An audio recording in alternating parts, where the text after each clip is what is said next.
Viewers, कैसे हैं आप सब? व्यूअर्स, आप सब खैरियत होंगे इंशाल्लाह। तो आज मैं बनाने जा रही हूँ सरदाई, जिसको गोटा बोलते हैं। किस तरह बनाते हैं वो मैं आपको बताऊँगी। ये सबसे पहले मैंने खसखस लिया है, 3 टेबल स्पून मैंने इसमें खसखस लिया है, और इसके अंदर 7 ये मैंने बादाम लिए हैं। अब खसखस को धोते कैसे हैं, सबसे मेन मसला ये, इसको धोना पड़ता है। ये बड़ी मुश्किल से धोया जाता है। जितना ये बारीक है ना, इससे भी ज़्यादा बारीक इसके अंदर रेत होती है। तो इसको मैं अभी धोती हूँ, फिर मैं आपको दिखाती हूँ। साथ ही में बादाम भी है, भिगो के रख दूँगी। तो धोने से पहले मैंने आधा घंटा भिगो के रख दिया है। इसको आधा घंटा पहले भिगो के रखते हैं, उसके बाद इसको धोते हैं। तो डिपेंड करता है कि खसखस आपने लिया किस क्वालिटी का। मैंने बहुत ही कोशिश की है कि बहुत साफ़ सुथरा हो, इसमें कोई ऐसी रेत या कोई ऐसी चीज़ ना हो, लेकिन फिर भी इसको अच्छे से धोना ज़रूरी होता है। तो जो आम दुकानों से मिलता है उसमें तो बहुत ज़्यादा रेत होती है। ये मैंने लिया है ड्राई फ्रूट शॉप से। ओके व्यूअर्स, अब मैं इस कास को तो धोना शुरू कर रही हूँ।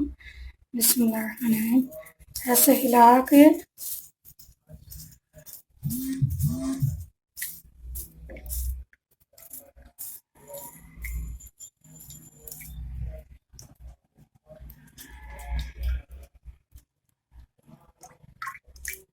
अभी आपके सामने रेत निकल आएगी। ये देखें, ये रेत निकली है। हालांकि मैं बहुत ही साफ लिया था, उसके बावजूद इसके अंदर से रेत निकली है। तो खसखस में से रेत निकलना लाजमी होता है, और उसको धोने का तरीका यही है जैसे मैंने आपको बताया। अब ये जो थोड़ा सा ये लगा हुआ है, इसको मैं फिंगर के साथ हटा लूँगी, और बाकी रेत को मैं धो दूँगी।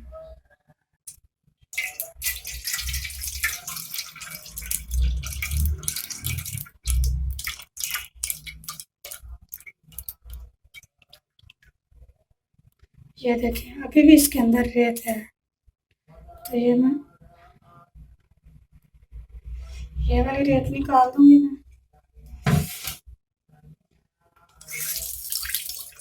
ये मैं तीसरे पानी में धो रही हूँ। अभी देखते हैं इसकी क्या कंडीशन है। थोड़ी रह गई है, ये देखें, बिल्कुल थोड़ी सी तीसरे पानी में। तो ये जो चौथा पानी होगा उसमें ये बिल्कुल साफ है। इसके अंदर चौथा पानी डाला मैंने, चौथी बार।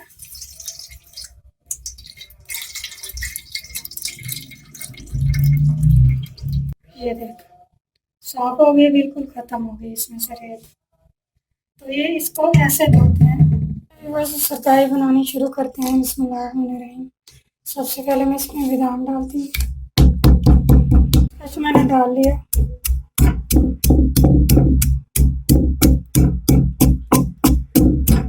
आप इसको मिट्टी की भी कुंडी में, मिट्टी की दौरी में भी बना सकते हैं, लेकिन मिट्टी की जो लाहौर से दौरी मिलती है उसके अंदर से मिट्टी, जब इसके अंदर ऐसे हम रगड़ते हैं तो मिट्टी उतर उतर के इसके साथ शामिल होती रहती है, तो वो रेत वाला बन जाता है। इसलिए इसको पत्थर की दौरी में मुझे रगड़ना पड़ेगा।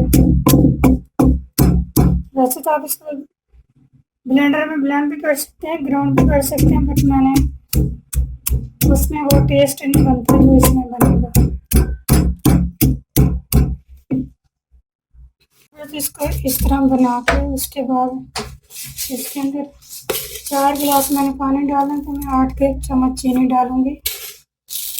पानी बचा था, अब इसके अंदर डाल देंगे।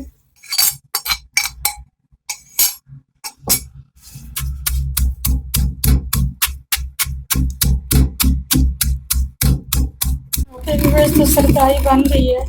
इसको सरदाई भी कहते हैं, गोटा भी कहते हैं, दोदिया भी कहते हैं, दोधी भी कहते हैं। तो बन गई है सरदाई।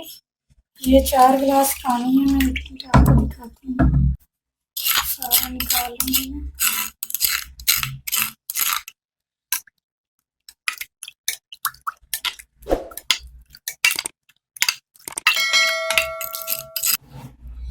ये आप देख सकते हैं, देखने में तो बहुत ही मज़ेदार लग रही है, टेस्टी भी लग रही है, लेकिन अब ये इफ्तारी टाइम पता चलेगा कैसी बनी है। प्लीज़ आप इसको बनाएं घर पे। गर्मी में ये बहुत ही फ़ायदेमंद है, जिगर और मैदे की गर्मी से ख़त्म होती है, और आपके वैसे भी बहुत ज़्यादा इससे एनर्जी मिलती है। खसखस में तो बहुत ज़्यादा ताकत है, और बादामों में भी। तो स्टे हैप्पी।